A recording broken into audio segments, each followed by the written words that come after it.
Kau perlu dikasih pelajaran, wanita beban, ucap suamiku dingin, lalu memaksaku turun di jalan tol gelap yang dikelilingi hutan. Aku menurut tanpa membantah. Saat lampu belakang mobilnya menghilang, sebuah jeep berhenti. Orang kepercayaanku turun. Aku tersenyum, dia baru saja masuk ke dalam perangkapku. Sebelum ceritanya dimulai, silakan tulis di kolom komentar dari daerah mana saja teman-teman yang menonton cerita ini. Jangan lupa like dan subscribe agar channel ini bisa semakin berkembang dan bisa mempersembahkan cerita yang lebih menarik lagi. Hening. Hanya ada suara deru mesin mobil sport mewah milik suamiku, Delano, yang memecah kesunyian malam di jalan tol yang panjang ini. Air kondisioner mobil terasa begitu dingin menusuk kulit, tapi tidak sedingin aura yang memancar dari pria yang duduk di balik kemudi. Aku duduk di sampingnya, menatap kosong ke arah jalanan yang gelap gulita di luar jendela. Pepohonan besar di kanan dan kiri jalan tol, seolah menjadi dinding raksasa yang mengisolasi kami dari dunia luar. Kau dengar tidak aku bicara apa? Suara Delano tiba-tiba menggelegar, memecahkan lamunanku. Tangannya mencengkeram setir dengan kuat, hingga buku-buku jarinya memutih. Aku menoleh perlahan, mencoba mengatur napas agar tetap tenang. Aku dengar, Mas. Tapi aku rasa itu bukan kesalahan fatal. Aku hanya bertanya kemana uang dividen bulan ini ditransfer, karena ibu bertanya padaku. Ibu? Ibu? Delano tertawa sinis, sebuah tawa yang meremehkan. Sejak kapan kau dan ibumu itu jadi auditor keuanganku? Hah? Kau itu istri, tugasmu hanya diam di rumah, berdandan yang cantik, dan terima beres. Jangan sok pintar menanyakan arus kas perusahaanku. Kau pikir kau siapa? Mobil tiba-tiba tersentak karena Delano menginjak gas lebih dalam. Kecepatan kami bertambah, membuat jantungku berdegup lebih kencang. Namun, aku menahan diri untuk tidak memegang pegangan tangan di atas pintu. Aku tidak boleh terlihat takut. Ketakutan adalah makanan baginya. Semakin aku takut, semakin dia merasa berkuasa. Aku hanya bertanya, Mas, tidak ada maksud lain? Jawabku datar. Caramu bertanya itu yang membuatku muak. Bentaknya lagi. Wajahnya merah padam karena amarah yang menurutku sangat tidak masuk akal. Kau menuduhku menggelapkan uang? Kau pikir aku tidak tahu kalau kau sering mengadu pada ibumu? Dasar wanita tidak tahu diuntung. Sudah kuberi hidup enak, rumah mewah, mobil, tapi masih saja mencari-cari kesalahan suami. Aku memilih diam. Menjawabnya saat ini sama saja menyiram bensin ke dalam kobaran api. Namun, diamku ternyata juga salah di matanya. Jawab kalau aku bicara. Delano memukul setir dengan keras. Kau ini benar-benar beban. Tidak punya kontribusi apa-apa di bisnis ini, tidak punya penghasilan sendiri, bisanya hanya menghabiskan uangku dan sekarang berani menginterogasi aku? Kau pikir tanpa aku, kau bisa hidup enak seperti ini? Kata-kata itu meluncur deras, penuh racun. Wanita beban. Itu adalah panggilan kesayangannya untukku selama 6 bulan terakhir ini. Setiap kali ada masalah kecil, entah itu kopi yang kurang manis atau kemeja yang salah setrika oleh asisten rumah tangga, akulah yang menjadi sasaran tembaknya. Dia selalu mengungkit betapa tidak bergunanya aku secara finansial. Padahal, dia lupa siapa yang menyuntikkan modal awal saat dia merintis usaha ini 5 tahun lalu. Dia lupa bahwa sertifikat ruko pertama yang dia pakai adalah warisan dari mendiang ayahku. Kenapa diam? Merasa bersalah? Atau otakmu memang terlalu lamban untuk memproses ucapanku? Hinaan itu terus berlanjut. Mobil melambat secara mendadak. Delano meminggirkan kendaraannya ke bahu jalan. Ini bukan rest area. Ini adalah titik buta di jalan tol, tepat di mana hutan di samping jalan sangat lebat dan penerangan jalan umum mati total. Hanya ada kegelapan pekat di luar sana. Turun, perintahnya dingin. Aku menatapnya, pura-pura terkejut. Maksud Mas apa? Ini di tengah jalan tol, Mas. Di luar hutan. Aku bilang turun. Delano membuka kunci pintu sentral dengan kasar. Kau perlu dikasih pelajaran, wanita beban. Biar kau merasakan bagaimana rasanya hidup susah tanpa fasilitas dariku. Biar kau sadar siapa yang memegang kendali atas hidupmu. Turun sekarang atau kuseret kau keluar. Dia menatapku dengan tatapan yang nyaris gila. Ada kepuasan di matanya saat melihat aku terdiam. Dia pikir aku syok. Dia pikir aku akan menangis, memohon, bersujud di kakinya agar tidak diturunkan di tempat mengerikan ini. Dompet dan tasmu, tinggal di sini, lanjutnya sambil menunjuk tas tanganku yang ada di pangkuan. Kau tidak butuh uang untuk merenungi kesalahanmu. Ponsel bawa saja ponselmu. Toh di sini tidak ada sinyal. Kau bisa pakai itu untuk bercermin melihat betapa menyedihkannya dirimu. Aku menarik napas panjang. Tanpa mengucapkan sepatah kata pun, aku meletakkan tas mahalku di kursi. Aku hanya menggenggam ponselku erat-erat di tangan kanan. Aku membuka pintu mobil. Angin malam yang dingin dan aroma tanah basah langsung menerpa wajahku. Suara jangkrik dan binatang malam terdengar nyaring, bersaing dengan suara kendaraan yang melaju kencang di jalur kanan, jauh dari bahu jalan tempat kami berhenti. Aku turun dari mobil. Kakiku menapak di aspal kasar bahu jalan. Sebelum aku menutup pintu, aku menatap Delano sekali lagi. Dia menyeringai, menunggu tangisanku pecah. Jangan harap aku akan menjemputmu dalam 1 jam, katanya kejam. Cari jalan pulang sendiri, atau membusuklah di sini sampai pagi. Mungkin hantu hutan bisa mengajarimu sopan santun pada suami. Aku tidak menjawab. Aku menutup pintu mobil itu dengan gerakan pelan, namun tegas. Bam! Suara pintu tertutup itu seolah menjadi palu hakim yang mengetuk keputusanku. Delano langsung tancap gas. Ban mobilnya berdecit di aspal, meninggalkan jejak karet terbakar dan asap tipis. Lampu belakang mobilnya yang merah menyala perlahan mengecil, menjauh, dan akhirnya menghilang di tikungan jalan tol, meninggalkanku sendirian dalam kegelapan total. Angin malam menerbangkan rambutku. Aku berdiri tegak di pinggir jalan tol yang sunyi ini. Tidak ada air mata. Tidak ada isak tangis. Tidak ada rasa takut yang melumpuhkan seperti yang diharapkan Delano. Alih-alih histeris, aku justru merapikan blazer kau yang sedikit kusut. Aku menatap ke arah di mana mobil suaminya menghilang dengan tatapan dingin. Bibirku menyunggingkan senyum tipis, senyum yang tidak pernah Delano lihat sebelumnya. Senyum seorang pemburu yang baru saja melihat mangsanya masuk ke dalam lubang jebakan. Kau salah besar, Delano, bisikku pada angin malam. Kau pikir kau membuangku? Tidak. Kau baru saja membebaskanku. 1 detik, 2 detik, 3 detik. Aku mulai menghitung dalam hati, bukan untuk menenangkan diri, tapi untuk mengukur waktu. Mataku terbiasa dengan kegelapan lebih cepat dari yang kuduga. Di sekelilingku hanyalah pepohonan tinggi yang rimbun, siluet hitam yang tampak menyeramkan bagi orang awam. Namun bagiku malam ini, hutan ini lebih bersahabat daripada rumah mewah yang kuhuni bersama monster bernama Delano itu. Aku mengangkat ponselku. Delano benar-benar bodoh. Dia pikir karena ini daerah hutan, sinyal akan mati total. Dia lupa bahwa provider yang kugunakan adalah provider premium yang memiliki jangkauan satelit cukup luas, berbeda dengan miliknya. Tapi yang lebih penting dari sinyal, adalah aplikasi perekam suara yang sudah menyala sejak 1 jam yang lalu, tepat saat kami mulai bertengkar di dalam mobil. Aku menekan tombol stop pada layar ponsel. Rekaman tersimpan. Terima kasih untuk buktinya. Sayang, gumamku pelan. Suaranya jernih. Ancamannya, hinaannya, momen di mana dia mengusirku tanpa uang dan identitas di tempat yang membahayakan nyawa, semuanya terekam dengan sempurna. Ini bukan lagi sekadar pertengkaran rumah tangga biasa. Ini adalah penelantaran dan kekerasan psikologis yang nyata.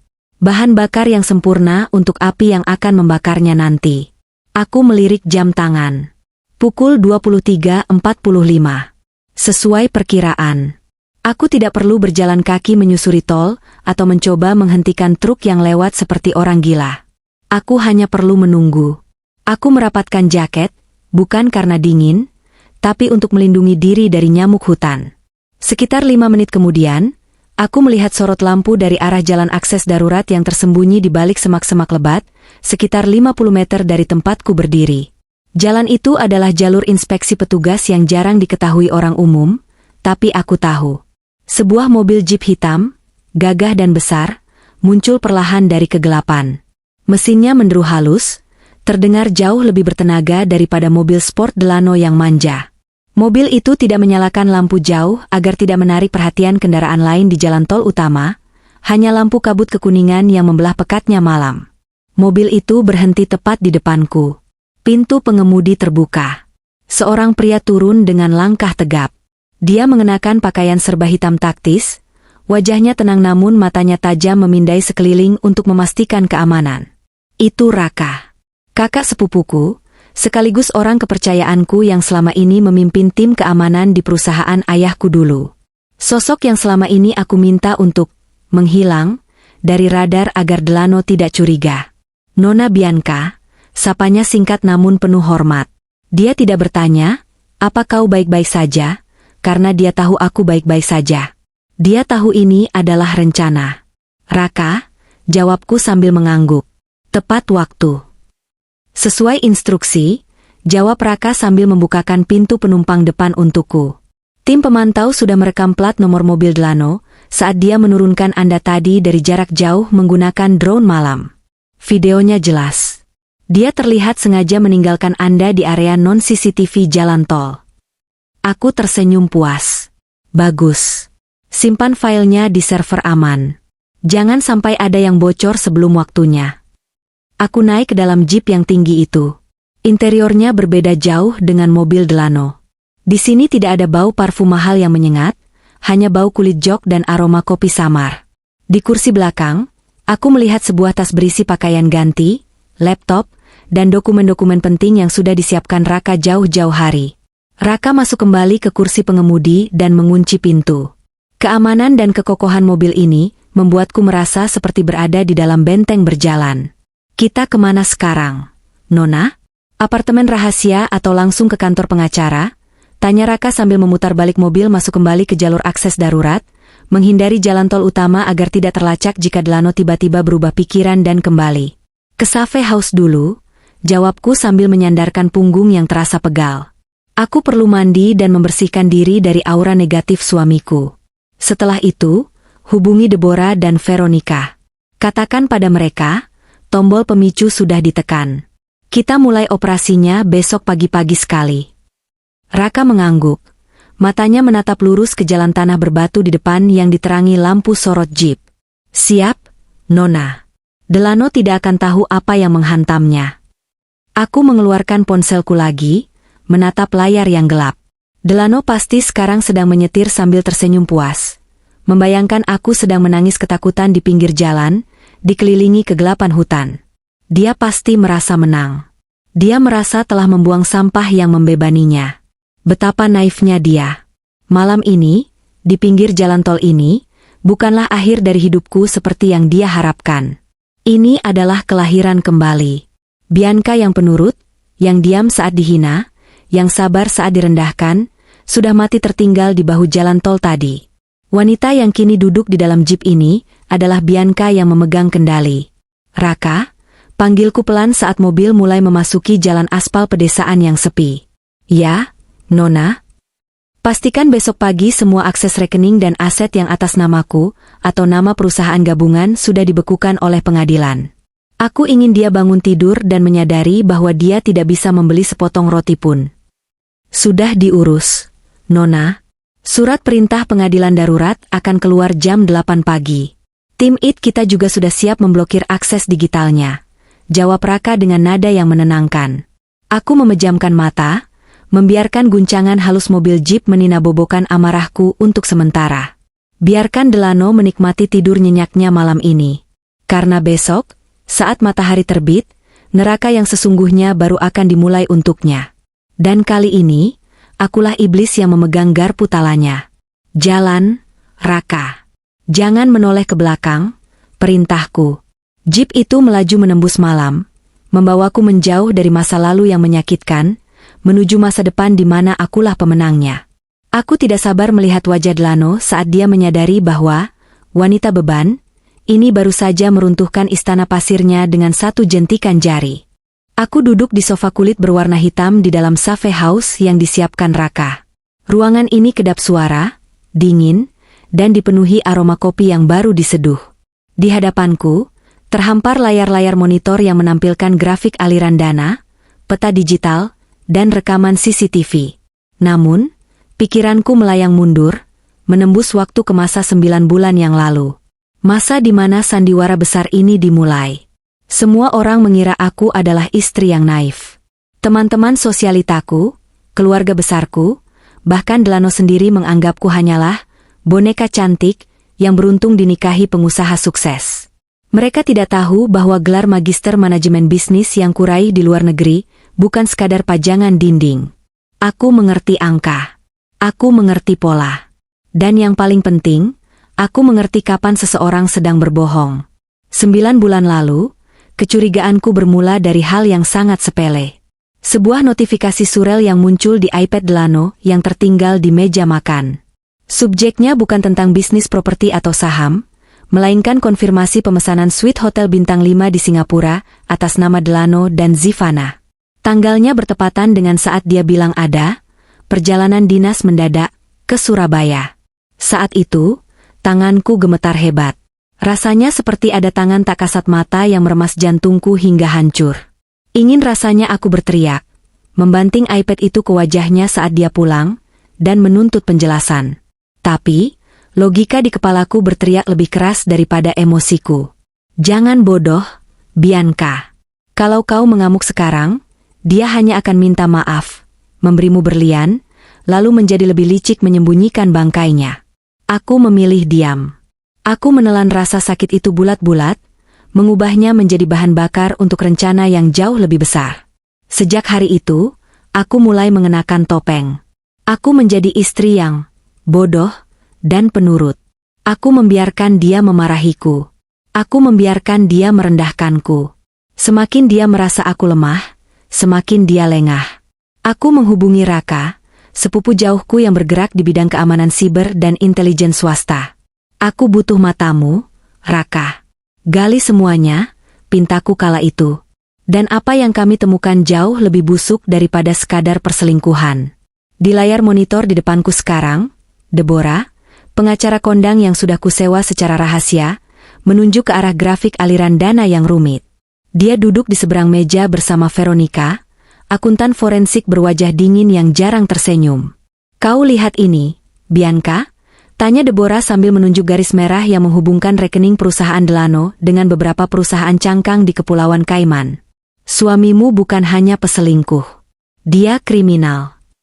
Veronica mengangguk, membetulkan letak kacamatanya. Berdasarkan audit diam-diam yang kulakukan terhadap akses backdoor sistem keuangannya, Delano menjalankan skema Ponzi berkedok investasi properti prioritas. Korbannya bukan orang sembarangan. Dia menargetkan para lansia kaya, pensiunan pejabat, teman-teman arisan ibumu yang sudah sepuh dan gaptek. Dia menjanjikan imbal hasil tinggi, padahal uang itu dia putar untuk gaya hidup mewahnya dan membiayai Zivana. Aku mengepalkan tangan. Mengkhianatiku adalah satu hal, tapi mencuri uang pensiun para orang tua yang sudah percaya padanya adalah kejahatan yang tidak bisa kumaafkan. Total kerugian nasabah mencapai 50 miliar rupiah, lanjut Veronica dengan nada datar. Dan dia berencana melarikan diri. Kami menemukan jejak pembelian tiket sekali jalan ke Eropa untuk 2 orang, dia dan Zivana, bulan depan. Dia sedang dalam proses mencairkan seluruh aset likuid perusahaan. Malam itu, di ruang rahasia ini, aku merasa jijik luar biasa. Pria yang tidur di sebelahku setiap malam ternyata adalah monster yang memangsa orang lemah. Kita bisa laporkan dia sekarang atas dugaan penipuan, saran Deborah waktu itu. Tidak, potongku cepat. Kalau kita lapor sekarang dengan bukti penipuan, prosesnya akan lama. Dia bisa menyewa pengacara, menyuap sana-sini, atau bahkan kabur duluan sebelum status tersangka ditetapkan. Aset-asetnya akan sulit disita dengan cepat karena butuh pembuktian pidana yang panjang. Aku menatap Raka, Deborah, dan Veronica bergantian. Aku butuh sesuatu yang instan. Sesuatu yang membuat hakim tidak punya pilihan selain membekukan asetnya segera demi perlindungan korban. Aku butuh alasan yang bersifat mendesak dan membahayakan nyawa. KDRT atau penelantaran yang mengancam keselamatan, gumam Deborah. Itu jalur tercepat untuk mendapatkan temporary restraining order dan pembekuan aset harta bersama dalam gugatan perceraian yang digabungkan dengan pidana. Tepat, jawabku dingin. Aku harus memancingnya. Aku harus membuat dia melakukan kesalahan fatal secara fisik terhadapku. Sesuatu yang tak terbantahkan. Sesuatu yang membuat publik dan hukum berpihak padaku 100%. Itulah kenapa aku membiarkan pertengkaran di mobil tadi terjadi. Itulah kenapa aku memancing emosinya dengan bertanya soal uang. Aku tahu tabiat Delano. Dia impulsif dan arogan. Aku tahu jika aku menekan tombol yang tepat, egonya, dia akan meledak. Dan benar saja, dia menurunkanku di jalan tol tengah hutan. Raka masuk ruangan membawa nampan berisi teh hangat, membuyarkan lamunanku. Nona, berkas gugatan dan bukti rekaman audio di tol tadi sudah diserahkan tim lapangan ke kepolisian dan pengadilan agama via sistem daring terintegrasi. Karena ada unsur ancaman nyawa dan penelantaran di tempat berbahaya, hakim pengawas yang piket malam ini sudah menandatangani surat penetapan sementara. Aku tersenyum tipis, mengambil cangkir teh itu. Bagaimana dengan Ban? Veronica baru saja menekan tombol eksekusi, jawab Raka sambil menunjuk ke layar besar.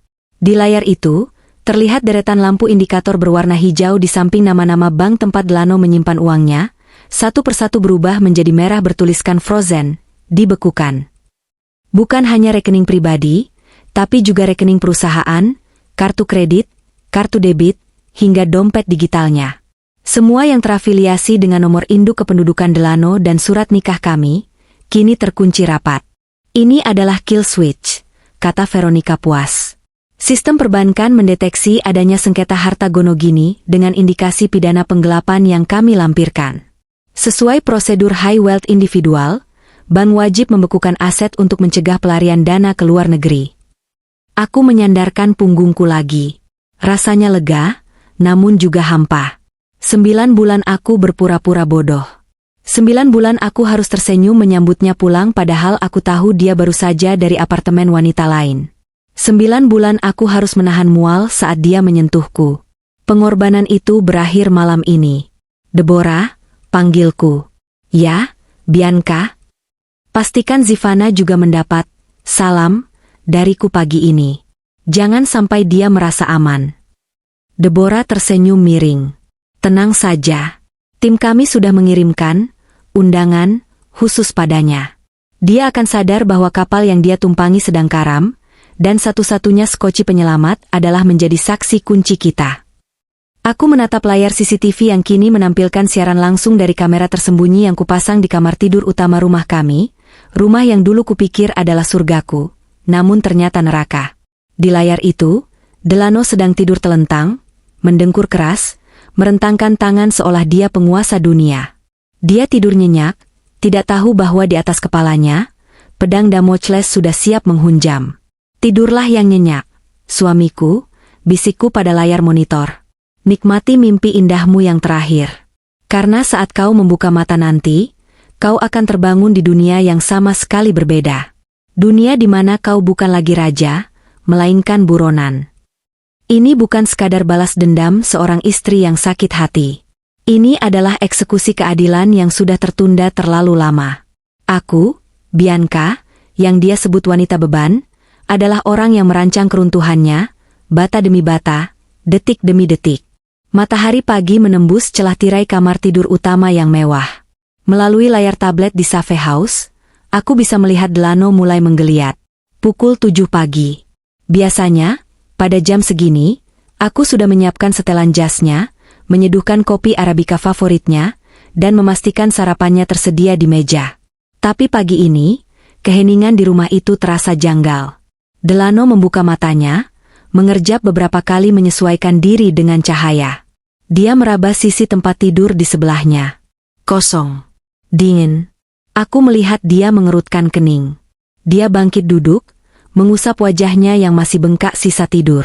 Bianca, panggilnya dengan suara serak. Tidak ada jawaban. Dia turun dari tempat tidur, berjalan gontai menuju kamar mandi. Mungkin dia pikir aku sedang mandi. Namun pintu kamar mandi terbuka lebar, kering. Dia mulai terlihat bingung, tapi belum panik. Arogansinya masih melindunginya dari kenyataan.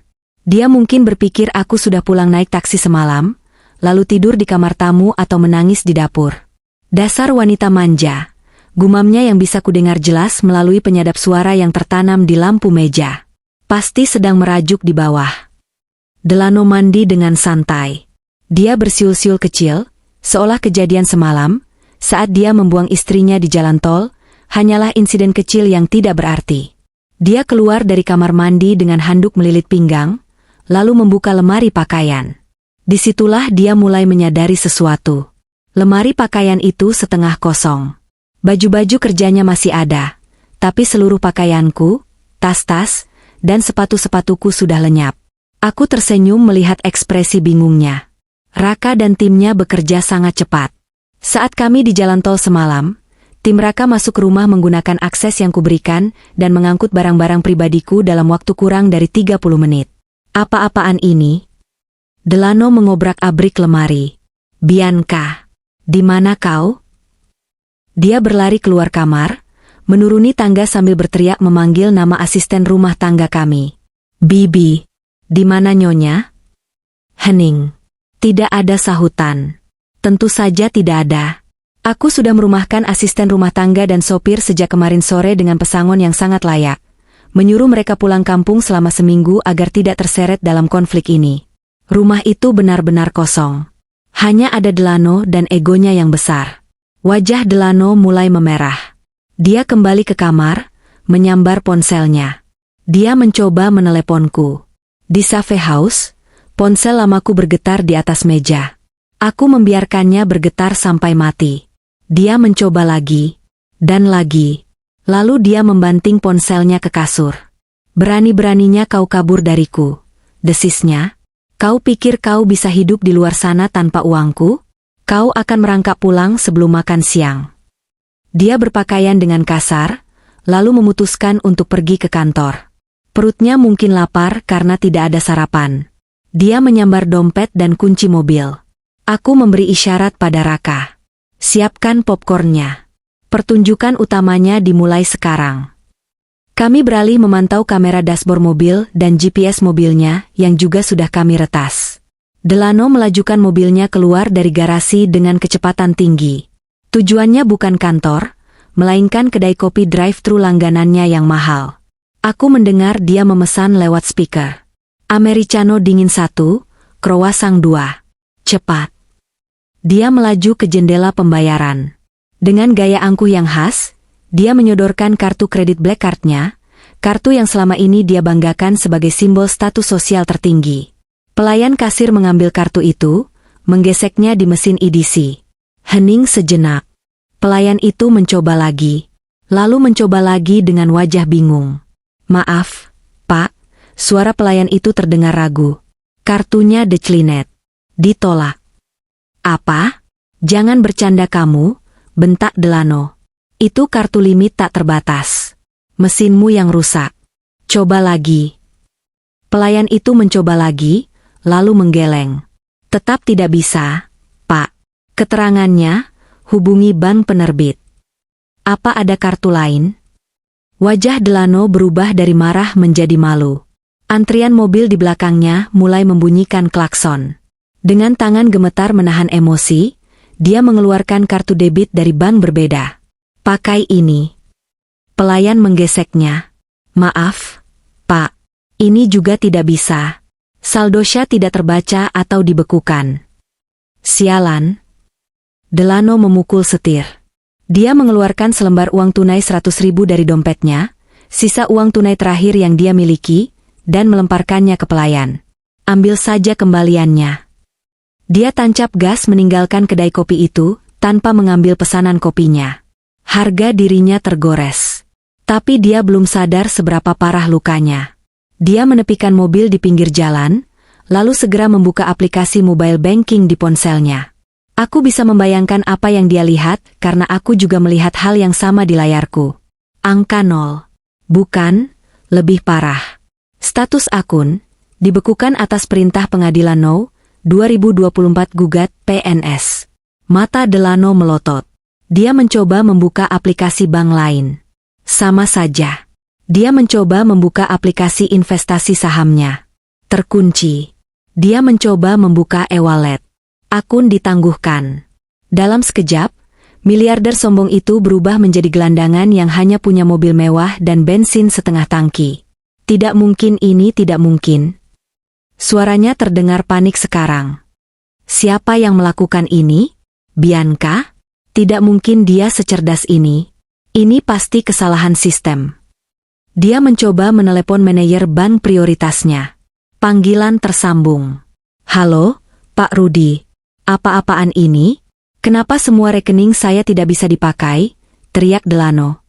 Suara di seberang sana terdengar kaku dan formal, tidak ramah seperti biasanya. Mohon maaf, Pak Delano.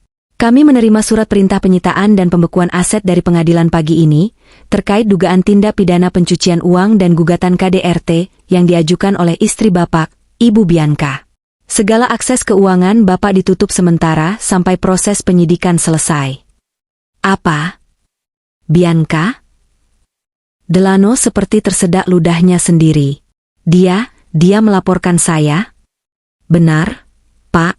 Dan kami juga wajib menginformasikan bahwa tim penyidik dari kejaksaan sedang dalam perjalanan menuju kantor Bapak untuk mengamankan dokumen.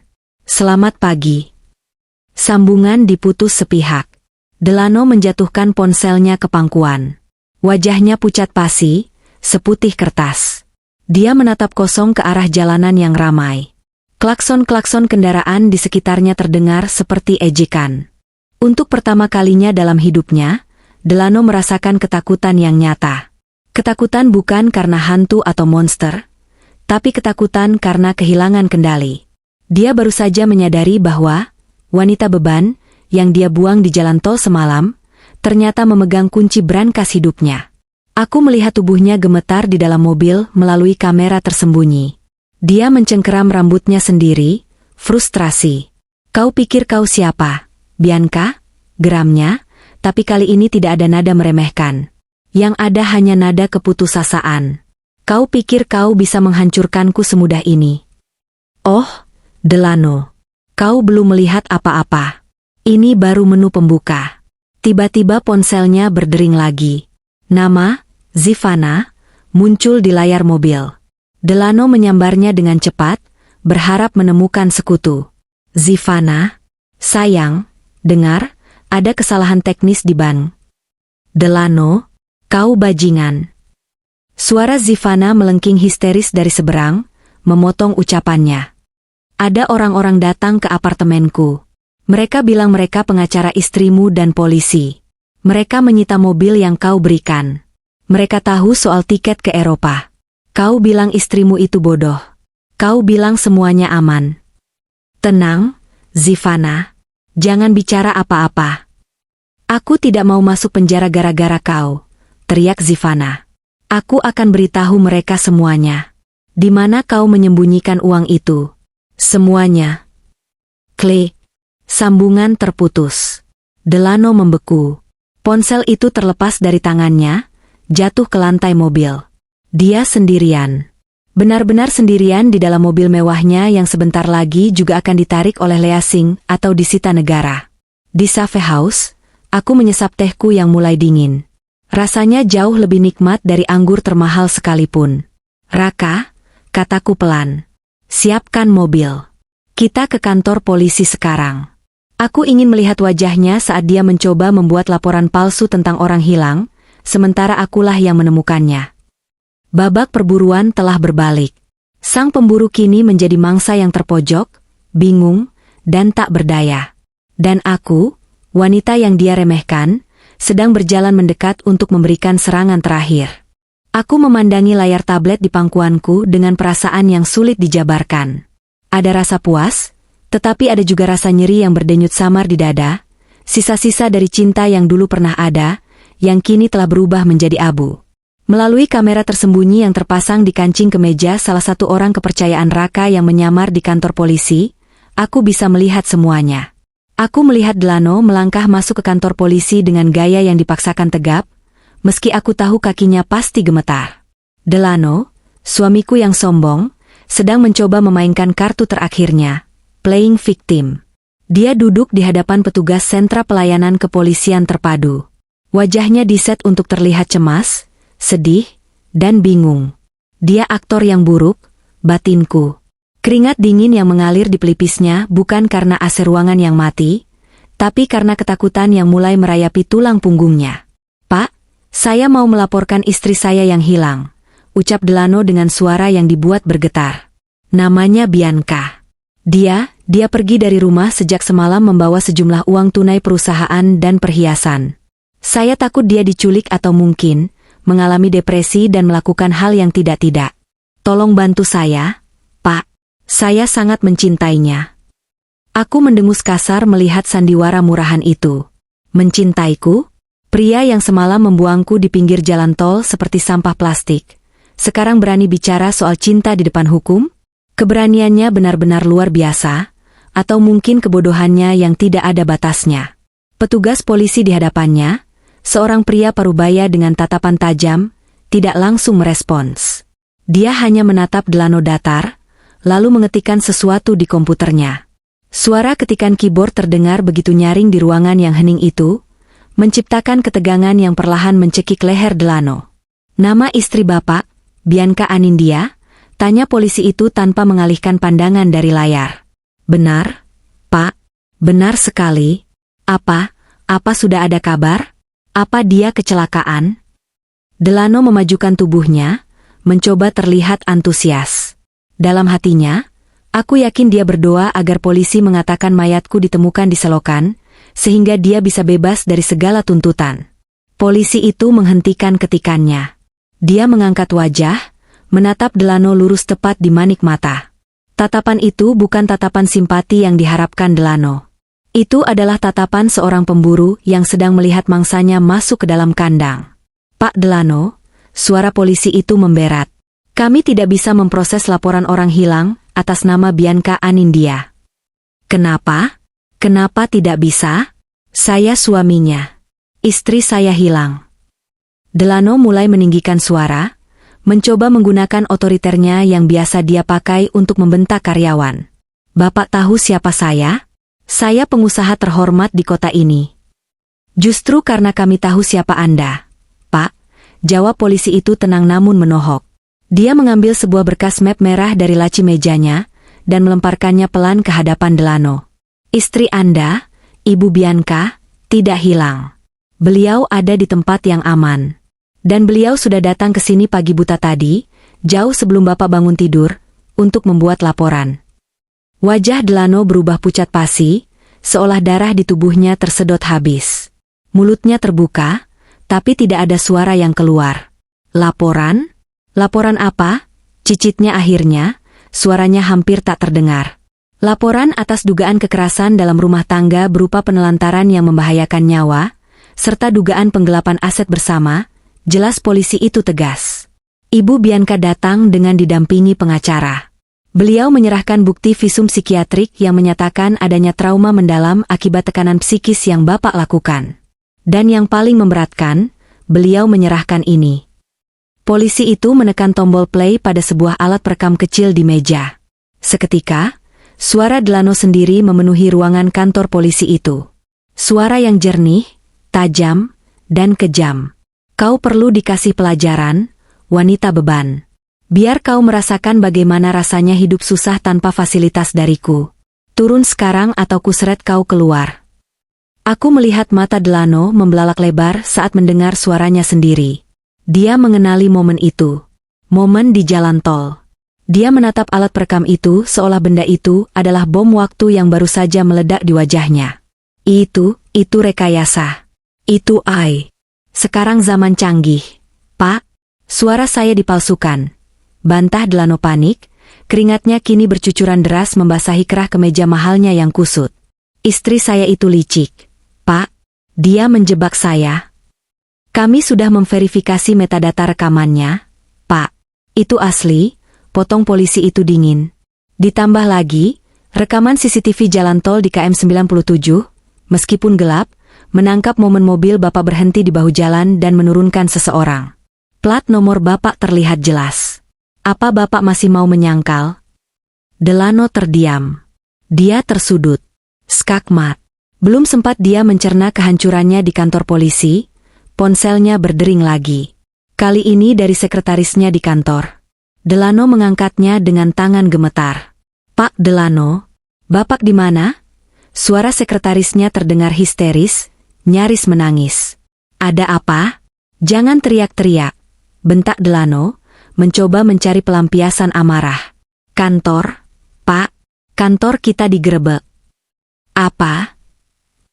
Delano berdiri dari kursinya, membuat kursi itu terdorong ke belakang dengan kasar. Ada tim dari kejaksaan dan petugas pajak. Pak, banyak sekali. Mereka menyita semua server komputer, membawa tumpukan dokumen dari ruangan Bapak, dan menyegel brankas. Mereka bilang ada laporan penggelapan pajak dan pencucian uang. Pak, saya takut. Mereka mau membawa saya untuk diperiksa sebagai saksi. Delano menjatuhkan ponselnya lagi. Kakinya lemas. Dia merosot kembali ke kursi. Pandangannya kosong. Dunianya, kerajaan bisnis yang dia bangun di atas tipu daya dan keringat orang lain, sedang runtuh di depan matanya dalam hitungan jam.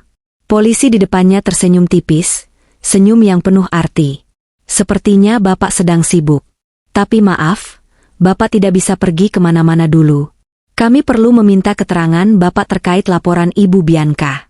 Silakan ikut rekan saya ke ruang pemeriksaan di belakang. Dua orang petugas berseragam provos muncul di belakang Delano, memegang bahunya dengan tegas. Delano tidak melawan.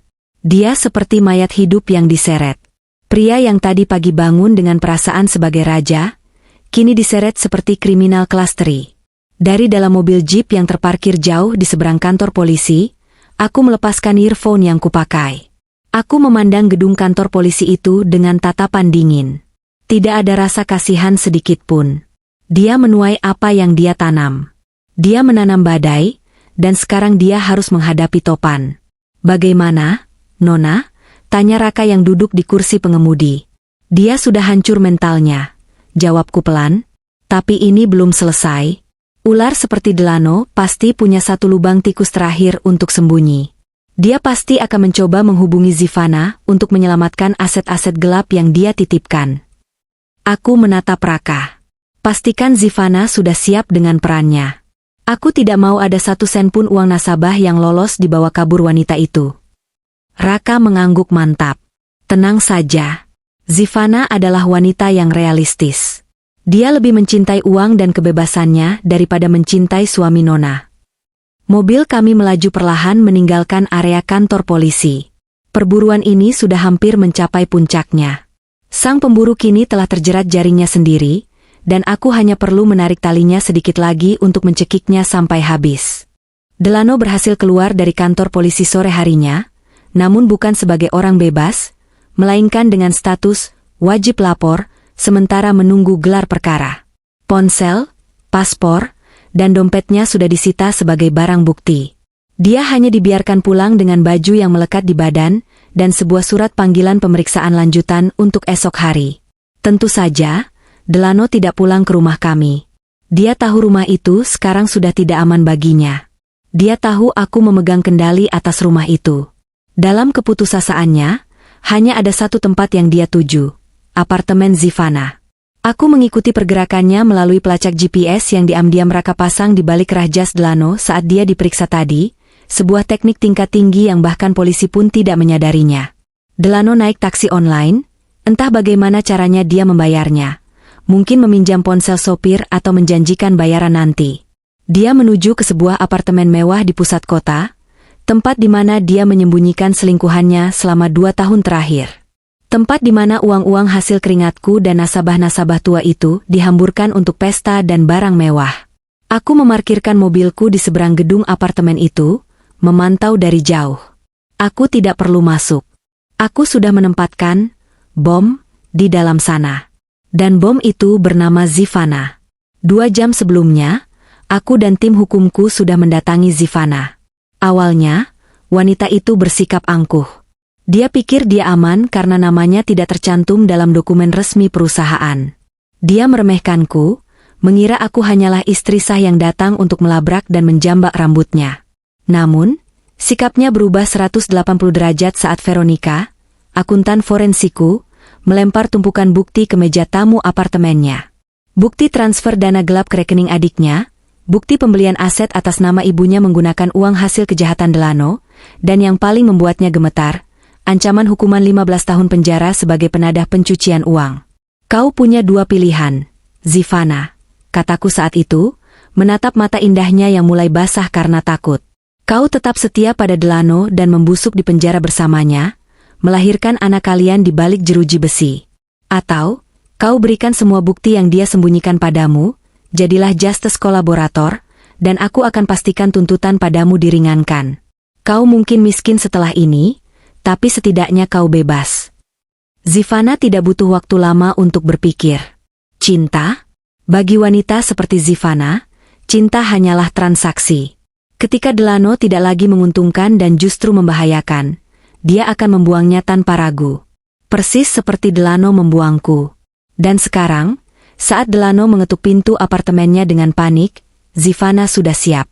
Melalui penyadap suara yang kami pasang di ruang tamu Zivana, aku mendengar napas Delano yang memburu saat pintu dibuka. Zivana, sayang, syukurlah kau ada di sini. Suara Delano terdengar begitu lega, seolah menemukan oase di padang pasir. Cepat, kemaskan barang-barangmu. Kita harus pergi sekarang.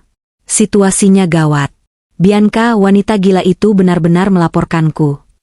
Hening sejenak. Tidak ada suara pelukan atau ciuman sambutan seperti biasanya. Zivana, kenapa kau diam saja?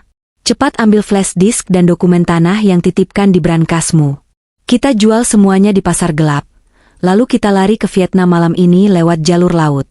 Aku punya kenalan yang bisa menyelundupkan kita. Kita? Suara Zivana terdengar dingin, tajam, dan asing. Tidak ada kita lagi, Delano. Apa maksudmu? Delano terdengar bingung. Jangan bercanda, sayang. Aku sedang tidak mood bercanda. Hidupku sedang di ujung tanduk. Hidupmu yang di ujung tanduk, bukan hidupku, sahut Zivana ketus. Aku tidak mau ikut tenggelam bersamamu. Kau pikir aku bodoh? Rekeningmu dibekukan. Kantor digerebek. Polisi mengincarmu. Kau itu sekarang bangkai berjalan, Delano. Dan aku tidak mau tertular baumu. Zivana, apa yang kau katakan? Suara Delano bergetar, campuran antara tidak percaya dan sakit hati. Aku melakukan semua ini untuk kita. Uang-uang itu, semua untuk masa depan kita. Masa depan? Zivana tertawa sinis. Masa depan apa yang kau tawarkan? Menjadi buronan? Hidup sembunyi-sembunyi? Tidak, terima kasih. Aku masih muda, aku masih cantik. Aku tidak mau menghabiskan sisa mudaku di penjara gara-gara korupsimu. Kau mengkhianatiku, bisik Delano. Bukan pengkhianatan, Delano. Ini survival, jawab Zivana. Terdengar suara langkah kaki mendekat, lalu suara benda diletakkan di meja. Barang-barang yang kau minta flash disk berisi data akun offshore, sertifikat tanah atas nama palsu, dan tiket pesawat kita, semuanya sudah kuserahkan. Kau serahkan pada siapa? Teriak Delano histeris. Pada pengacara istrimu. 2R. Aku bisa membayangkan wajah Delano saat itu. Hancur berkeping-keping. Wanita yang demi dia rela dia korbankan istri sahnya. Wanita yang dia puja-puja, wanita yang katanya adalah cinta sejatinya, baru saja menikamnya tepat di jantung. Kau wanita iblis. Delano meraung. Terdengar suara barang pecah. Mungkin dia melempar vas bunga. Setelah semua yang kuberikan padamu. Mobil, apartemen, berlian. Semua itu barang curian dari uang nasabah dan istrimu, Delano. Aku tidak mau barang haram itu lagi, teriak Zivana balik. Sekarang keluar dari sini. Keluar sebelum aku panggil polisi. Aku sudah jadi saksi kunci mereka. Kalau kau menyentuhku sedikit saja, hukumannya akan semakin berat. Zivana. Delano memelas, suaranya pecah menjadi tangisan putus asa. Tolong, aku tidak punya siapa-siapa lagi. Aku tidak punya uang sepeser pun. Istriku sudah membuangku. Sekarang kau juga. Itu salahmu sendiri. Kau menyia-nyiakan istri yang tulus demi aku yang hanya butuh uangmu. Sekarang uangmu habis, ya urusanku selesai. Keluar. Pintu apartemen terbanting keras. Beberapa detik kemudian, aku melihat sosok Delano keluar dari lobi gedung apartemen dengan langkah sempoyongan. Dia terlihat seperti orang gila. Rambutnya acak-acakan, matanya merah, kemejanya keluar dari celana. Dia berjalan tanpa arah di trotoar, menabrak bahu pejalan kaki tanpa meminta maaf. Dia jatuh terduduk di pinggir jalan, di bawah lampu jalan yang remang-remang. Dia menutupi wajahnya dengan kedua tangan. Bahunya berguncang hebat. Dia menangis. Menangis sendirian di tengah keramaian kota yang tidak peduli padanya.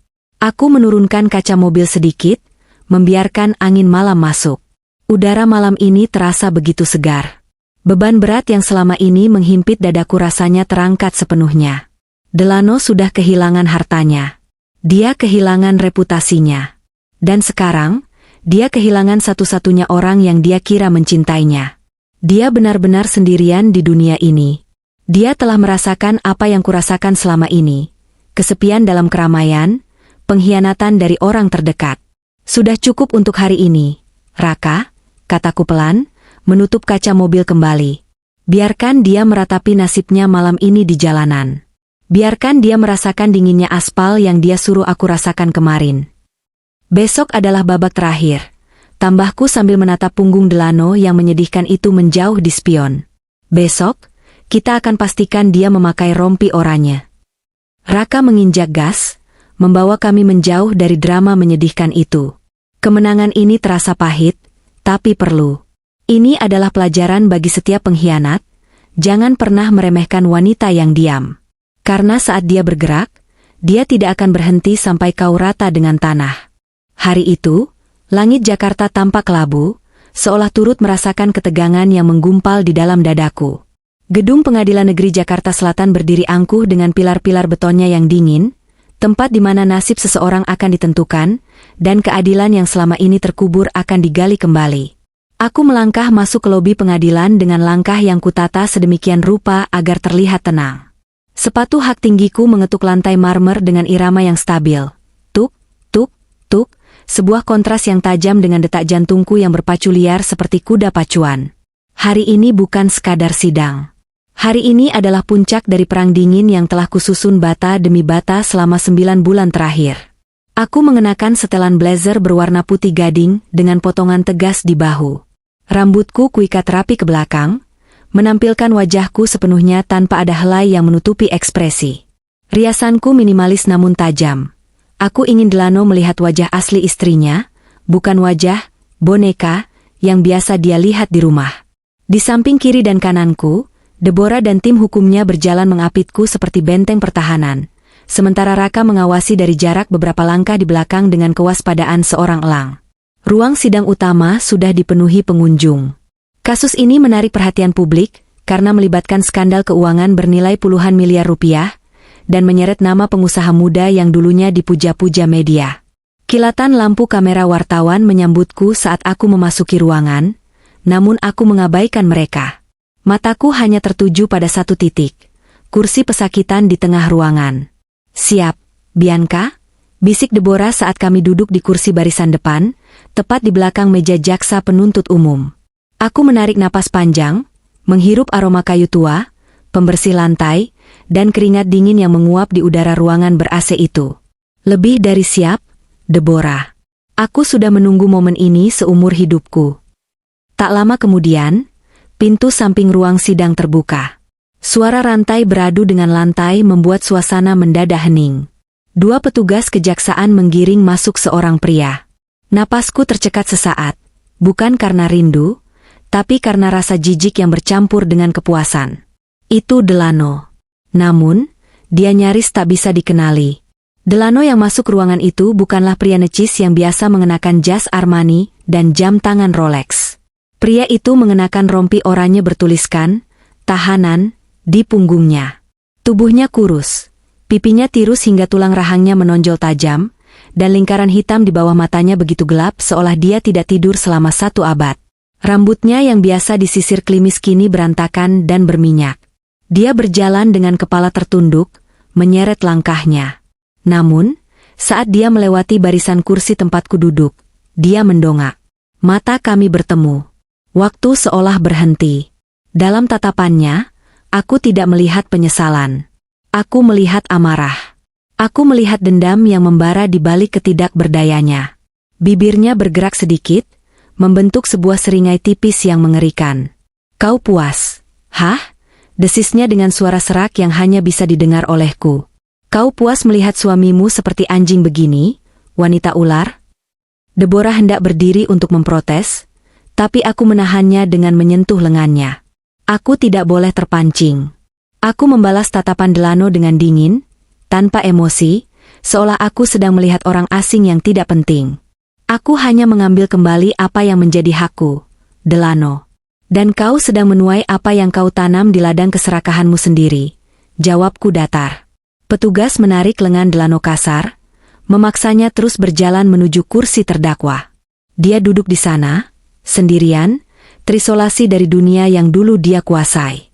Hakim ketua, seorang pria parubaya dengan wibawa yang mengintimidasi, memasuki ruangan. Panitera meminta hadirin berdiri. Setelah formalitas pembukaan, palu diketuk. Tok. Sidang lanjutan perkara pidana atas nama terdakwa Delano Abimanyu dibuka dan terbuka untuk umum. Suara hakim menggema melalui pengeras suara. Agenda hari ini adalah pembuktian dan pemeriksaan saksi kunci. Pihak pembela Delano, seorang pengacara mahal yang disewa menggunakan sisa-sisa uang terakhir yang mungkin disembunyikan Delano, berusaha keras membangun narasi bahwa Delano adalah korban fitnah persaingan bisnis dan kesalahpahaman rumah tangga. Yang mulia, ucap pengacara Delano dengan nada melodramatis, klien saya adalah suami yang bertanggung jawab. Tuduhan penelantaran istri di jalan tol itu sangat tidak masuk akal. Itu adalah pertengkaran suami istri biasa. Istrinya, saudari Bianca, yang emosional dan minta turun dari mobil. Klien saya hanya menuruti permintaan istrinya, karena takut istrinya nekat lompat jika tidak dituruti. Klien saya berniat kembali menjemput, tapi istrinya sudah menghilang. Aku mengepalkan tangan di atas pangkuan. Bohong. Pembohong ulung. Hakim menatap Delano. Saudara terdakwa, apakah benar demikian? Delano memasang wajah memelas terbaiknya. Dia bahkan meneteskan air mata buaya. Benar, Yang Mulia. Saya sangat mencintai istri saya. Saya bekerja keras pagi siang malam demi membahagiakan dia. Tapi dia punya masalah mental, Yang Mulia. Dia sering berhalusinasi merasa tidak dicintai. Saya korban di sini. Gemuruh bisik-bisik terdengar dari bangku pengunjung. Beberapa orang tampak bersimpati pada akting Delano. Hatiku mendidih, tapi Deborah meremas tanganku pelan, memberiku kode untuk tetap tenang. Giliran kami akan tiba. Baik, kata hakim. Jaksa penuntut umum, silakan hadirkan bukti atau saksi untuk membantah keterangan terdakwa. Jaksa, seorang wanita tegas bernama Bu Ratna yang sudah bekerja sama dengan tim Deborah, berdiri. Terima kasih, Yang Mulia. Kami menolak seluruh pembelaan terdakwa yang penuh kebohongan. Untuk membuktikan bahwa kejadian di jalan tol KM 97 tersebut adalah murni tindakan kekerasan psikis dan penelantaran terencana, kami mengajukan bukti P1. Sebuah rekaman audio forensik yang diambil dari ponsel korban pada saat kejadian. Wajah Delano berubah pias. Dia tahu apa yang akan terjadi. Dia mencoba protes. Keberatan. Itu pasti rekayasa AI. Istri saya pandai teknologi. Keberatan ditolak sebelum bukti diputar, potong hakim tegas. Silakan putar. Petugas teknis menghubungkan kabel ke sistem audio ruangan. Hening sejenak. Hanya ada suara dengung speaker yang menyalakan ketegangan. Lalu, suara itu keluar.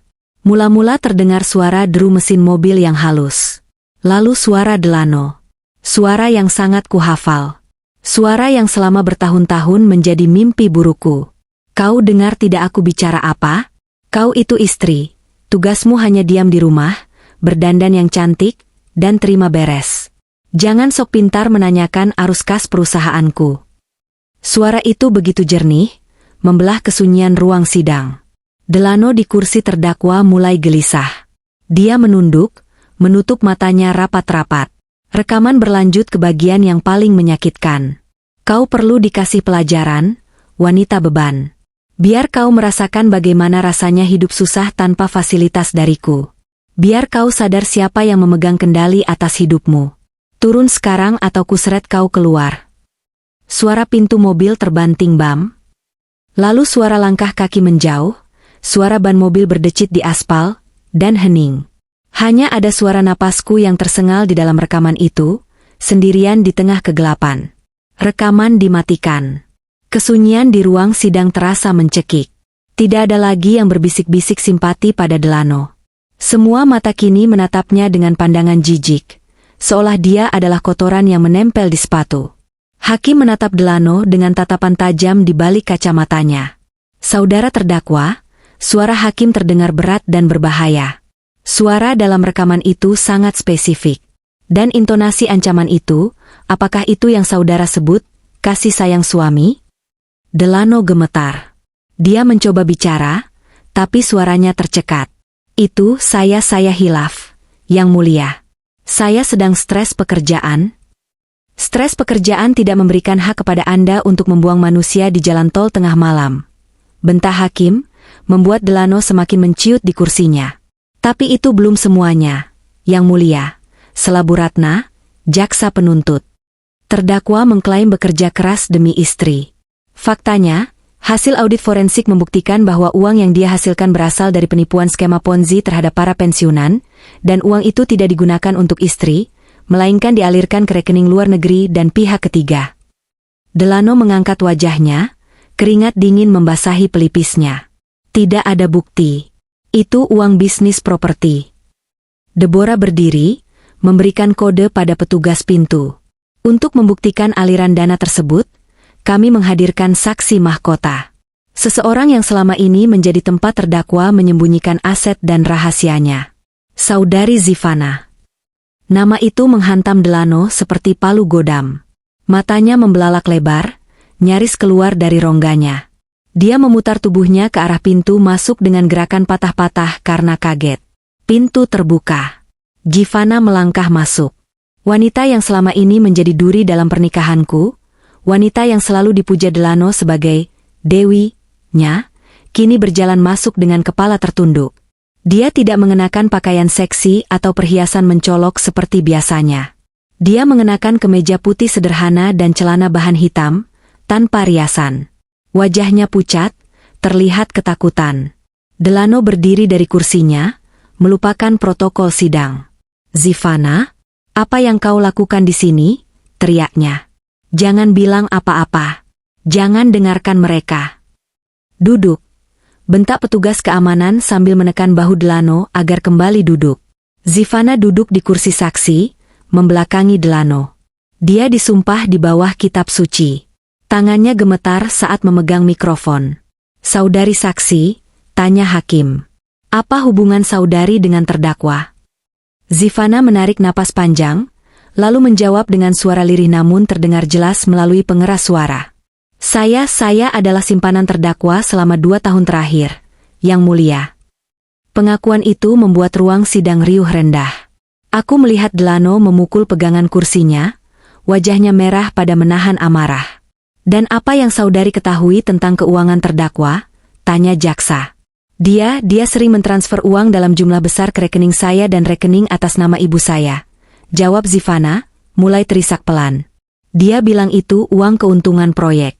Dia menyuruh saya membelikan apartemen, mobil, dan berlian atas nama saya agar tidak terdeteksi oleh istrinya. Dan bulan lalu, dia menitipkan dokumen tanah serta tiket pesawat ke Eropa. Dia bilang kami akan kabur setelah dia menguras habis aset perusahaan. Bohong. Delano meledak. Dia meronta dari pegangan petugas, berteriak seperti orang gila. Dasar wanita jalang. Pengkhianat. Aku memberimu segalanya. Aku meninggalkan istriku demi kau. Dan ini balasanmu? Kau menjualku demi menyelamatkan dirimu sendiri? Zivana berbalik, air mata mengalir di pipinya, tapi matanya memancarkan kemarahan yang sama besarnya. Kau yang menjerumuskanku, Delano, teriak Zivana balik, suaranya melengking memenuhi ruangan. Kau bilang uang itu aman. Kau bilang tidak akan ada masalah hukum.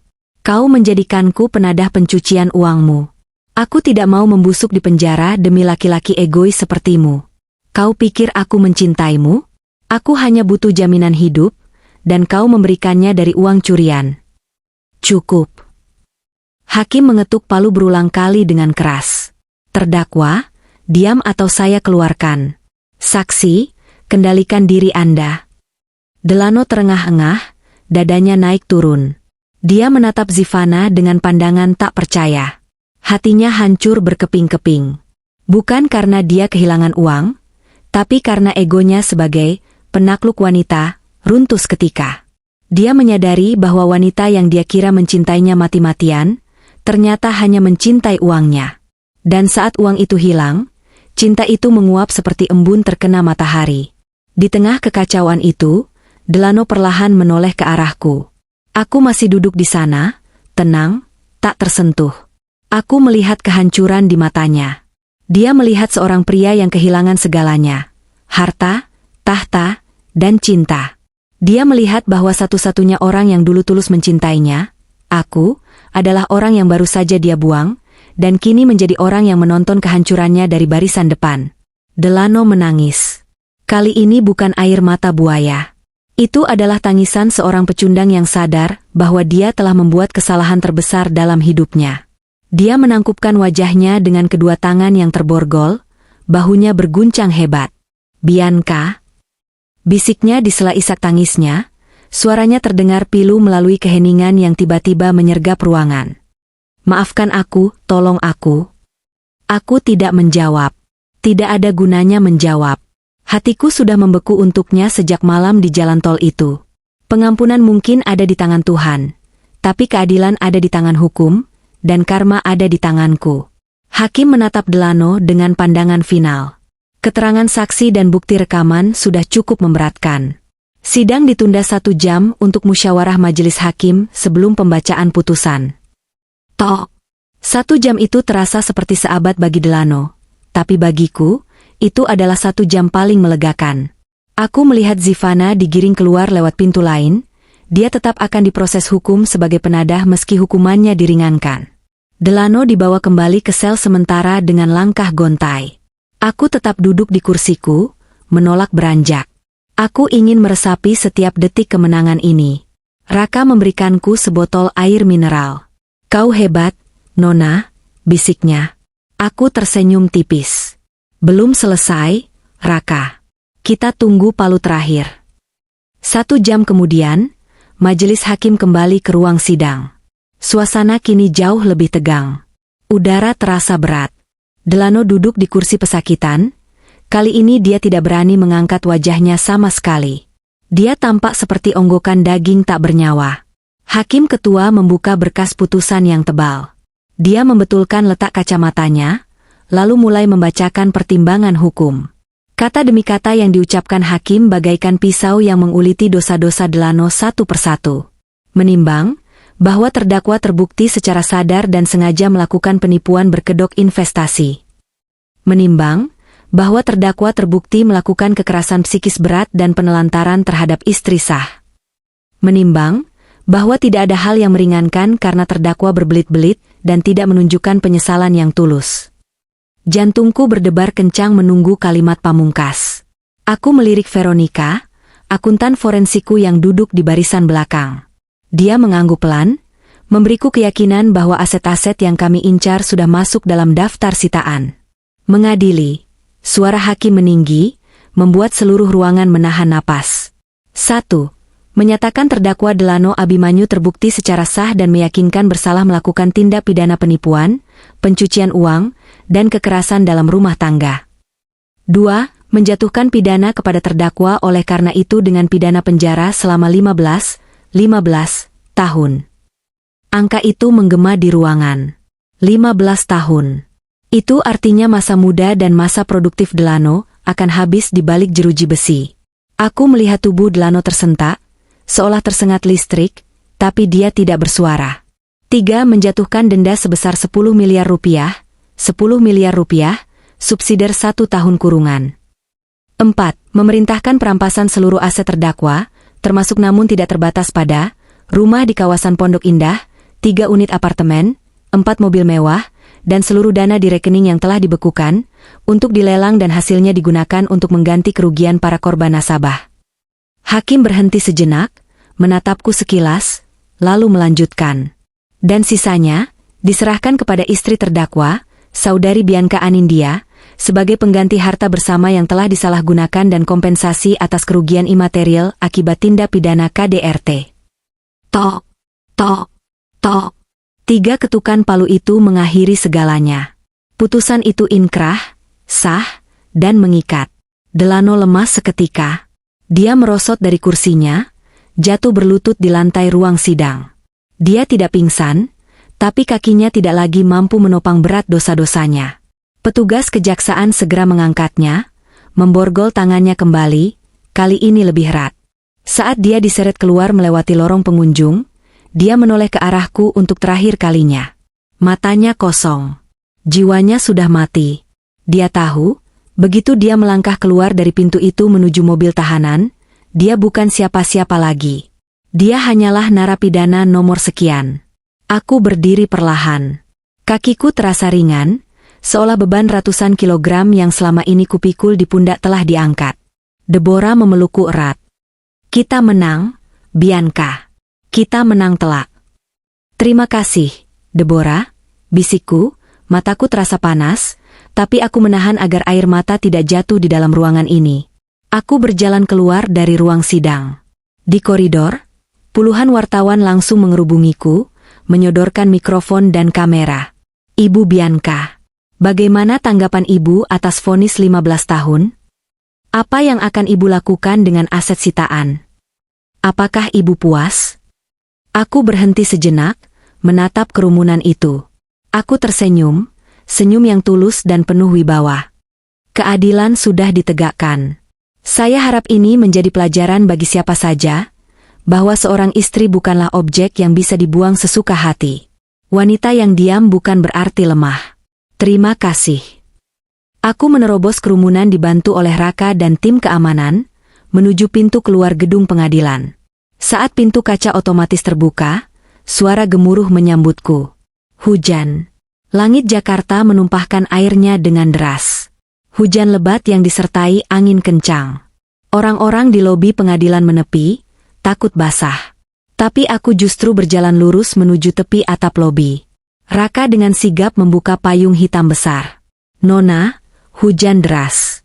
Biar saya ambilkan mobil ke lobi. Aku menggeleng pelan, menepis tangan Raka yang memegang payung. Tidak usah, Raka. Biarkan saja. Aku melangkah keluar dari naungan atap, membiarkan tubuhku diterpa hujan badai itu.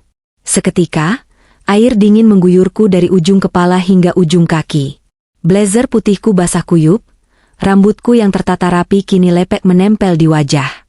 Orang-orang di lobi menatapku heran, berbisik-bisik, mungkin mengira aku gila karena stres. Tapi mereka salah. Aku tidak gila. Aku sedang membersihkan diri. Aku mendongakkan wajah ke langit, membiarkan air hujan membasuh wajahku, menyamarkan air mata yang akhirnya mengalir keluar bersama tetesan hujan. Rasanya luar biasa. Setiap tetes air yang jatuh seolah membawa pergi sisa-sisa sentuhan Delano, sisa-sisa kata-kata kasarnya, sisa-sisa kenangan pahit di rumah neraka itu. Hujan ini membersihkan jiwaku. Hujan ini meluruhkan statusku sebagai korban. Aku memejamkan mata, merentangkan tangan sedikit. Aku bisa merasakan detak jantungku sendiri. Kuat, stabil, dan bebas. Tidak ada lagi ketakutan. Tidak ada lagi kecemasan menunggu suami pulang. Tidak ada lagi rasa rendah diri. Delano sudah habis.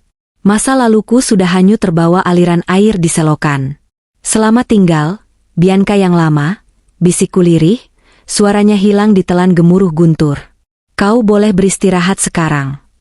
Aku berdiri di sana selama beberapa menit, menikmati sensasi dingin yang menusuk tulang namun menghangatkan hati.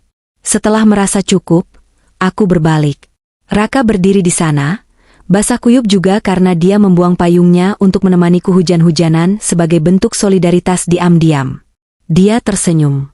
Ayo pulang, Nona, ke rumah baru, katanya. Aku mengangguk mantap. Ayo, hidupku baru saja dimulai. Epilog, 1 tahun kemudian. Sinar matahari sore menerobos masuk melalui jendela kaca besar, menyinari ruang konsultasi yang didominasi warna-warna pastel yang menenangkan. Di luar, taman hijau yang asri terlihat subur, dengan bunga-bunga bougainville yang bermekaran. Aku duduk di kursi kerjaku, menatap wanita muda di hadapanku. Wajahnya lebam di bagian pipi kiri, matanya bengkak karena terlalu banyak menangis. Dia menggenggam cangkir teh hangat dengan tangan gemetar, persis seperti aku setahun yang lalu. Saya takut, Bu Bianca, isak wanita itu. Suami saya bilang kalau saya lapor polisi, dia akan membunuh saya. Dia bilang saya tidak bisa hidup tanpa uangnya.